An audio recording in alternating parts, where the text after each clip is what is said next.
कि गैर इरादतन हत्या जो थी, अकस्मात जिसको कहते हैं, इसमें हमने दो हिस्से किए। अकस्मात तो किसी भी व्यक्ति से किसी भी स्थिति में हो सकता है। गाड़ी चलाता रहे एक व्यक्ति और रास्ते में कोई भी बेध्यान हुआ या कोई रश कर आ गया और अकस्मात हो गया।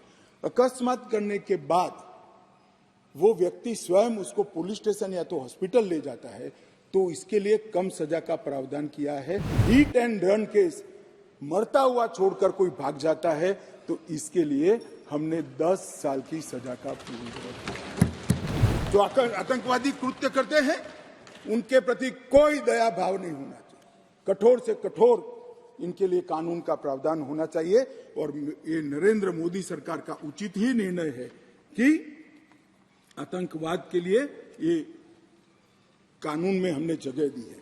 उसके बाद भारत सरकार, किसी राज्य सरकार, विदेश की सरकार, अंतर्राष्ट्रीय सरकारी संगठन के सुरक्षा को बाधित करने वाले कृत्य भी आतंकवादी माने जाएंगे। मान्यवर, मैं नहीं मानता इसमें कहीं पर भी कोई गुंजाइश बची है कि इसका दुरुपयोग हो। और मैं सदन को आश्वस्त करना चाहता हूं, कानून तो लिखी हुई चीज है, इसका अमल करते वक्त अगर कोई इसका दुरुपयोग करता है, जहां तक हमारी सरकार का सवाल है साहब, हम उसको रोकेंगे भी और उसको नसीहत भी करेंगे, सजा भी देंगे।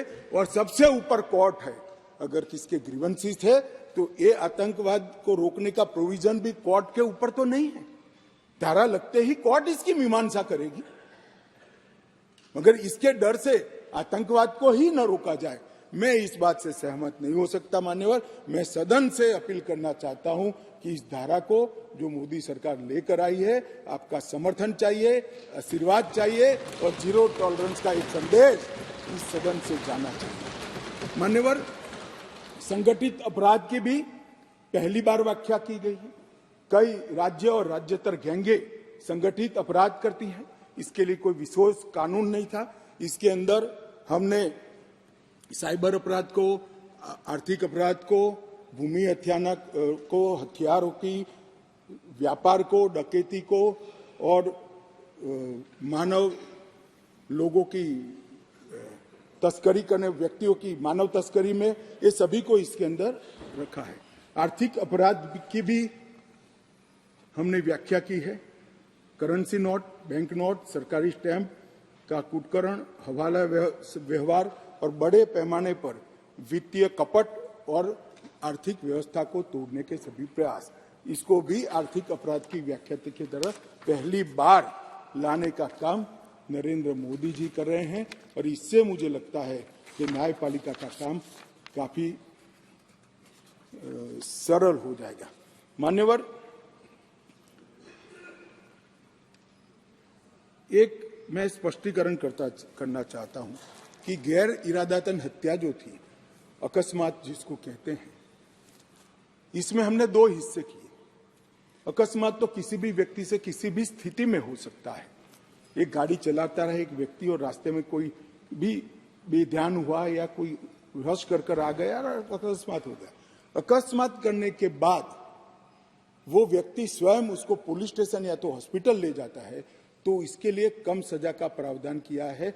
और हिट एंड रन केस, मरता हुआ छोड़कर कोई भाग जाता है, तो इसके लिए हमने 10 साल की सजा का प्रावधान किया। और मैं मानता हूं कि इससे हिट एंड रन के केस में काफी कमी आएगी। पर ये करते करते जो डॉक्टरों की नेग्लिजेंसी से अगर किसी की मृत्यु आती है, तो वो भी गैर इरादतन हत्या में आ जाती थी, इसकी भी सजा बढ़ गई। तो हमने इसको मैं आज ऑफिशियल अमेंडमेंट लेकर आऊंगा, डॉक्टरों को इससे मुक्त कर दिया है।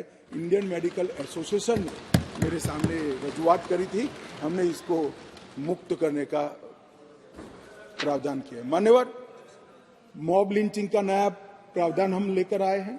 नस्ल, जाति, समुदाय या किसी शंका के आधार पर एक टोला एकत्रित होकर किसी को मार देता है, तो उसमें मैक्सिमम फांसी तक की सजा की है। स्नैचिंग के लिए कोई कानून नहीं था, चैन स्नैचिंग होते थे, मोबाइल होते थे और अलग अलग धाराओं में अंत में कानून के गैप का फायदा उठाकर वो छूट जाते हैं। थे, स्नैचिंग के लिए भी हमने कानून लाया है। और मान्यवर, गंभीर चोट का जो कानून था, इसमें भी हमने 2 डिवीजन करे हैं।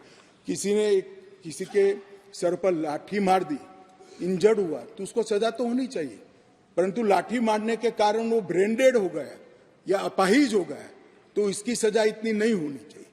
तो संपूर्ण अपाहिजता या तो ब्रेन डेड के केस में हमने 10 साल तक का कठोर दंड देने का प्रावधान किया है, इसको सेपरेट किया है।